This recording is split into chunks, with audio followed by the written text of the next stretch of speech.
You're never going to make a penny in your life going shooting for the most likely explanation, and you're never going to get rich starting a business based on that.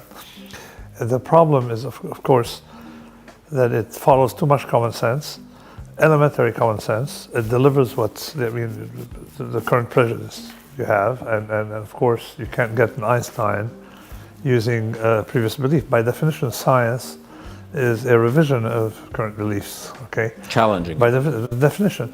And you're never starting a business that makes sense doesn't work, because plus you don't know, because other people would have started probably and now we got rich from it. So this is why you have a selection bias there. So most people live for the funeral. How many people are going to show up at your funeral? And this is pretty much a way we measure people in the East. And in the West, it's not, no matter how much money you have, if you don't have that social fabric around you in which you're fully integrated, it's not going to work. I had this idea that a country that doesn't have a lot of variations is not stress test and can be very unstable without knowing. It hides its risk. And I gave people in DC the example of two countries. I thought, which one is more stable? This country had the same government since 1973. The other country had 50 governments since 1945. And of course, analysts said that the country that has different governments was less stable than the one that had only one government. And was that Italy? Italy versus Syria. Yeah. Mm-hmm. Actually, I added Saudi Arabia. Yeah. So, okay, I never thought that the idea would interest policymakers in DC until I was approached by the Rand Corporation. And they say, what do you mean? I told them, yeah, the more variability, the more you've tested how a country operates. Plus, there's another thing. At the time, nobody knew about heart rate variability, which means, you know, how you have an Apple Watch, it tells you your best predictor of death is a constant heart rate. So it means that because the environment is not constant, never constant. That's symbolically interesting. And actually we knew already from finance that the best indicator of a failure of a company is stable income, stable revenues.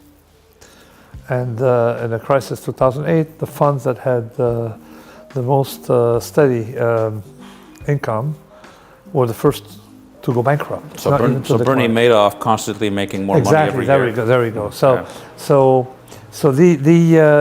we applied that to countries. I had already done some work on currencies by showing that if currency had a remarkable stability to the dollar, it usually collapsed. Argentina, and then of course after that Lebanon. So we already had enough studies on systems to now try to apply to countries. So wrote this report with a fellow from the Rand, and we published in Foreign Affairs that you should take volatility, internal turmoil, provided you survive it, as a sign of health. We studied Armenia, but in a report that was classified at some point because for US government, we studied Armenia. And effectively, Armenia had its real stress test upon the collapse of the Soviet Union. And if you make it through that collapse, you're doing very well. So, moving on to the second question. A lot is heard in the world about this idea of AI and how revolutionary it is. And I know you're a counterintuitive thinker. There's people who say AI is going to take over and destroy the world. There's people who say it's not that big of a deal. Is AI just a glorified, advanced, Google search? What are we talking about, and how transformative is it going to be to our lives? Okay, so you answered it by saying glorified Google search. There's a lot of AIs. There's LLM, the large language model. And then you have robotics, and then of course you have machine learning. Let's say that AI, what you call broadly robotics, they cannot climb stairs. So taking over the world if it doesn't require climate states. So in other words, we focus because of a bias, a journalistic bias, on what things can do, which is a salient, and not on a comprehensive test of its capabilities. But let me talk on the one I got familiar with, is the LLM, the language models. They basically deliver the most likely explanation on the web.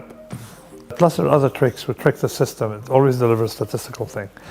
And now in the future, we're going to have a problem because of what I call the self-licking lollipop.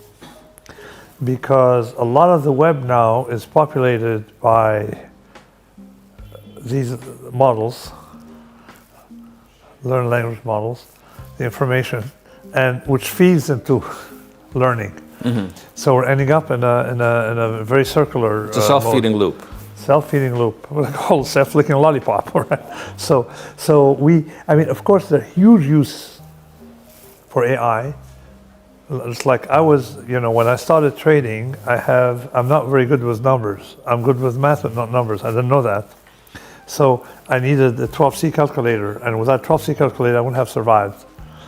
It's the same thing. Some tools help you do stuff you wouldn't do otherwise to free you up to think.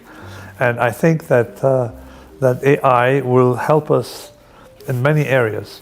I keep mentioning translation. It transforms the translator into an editor.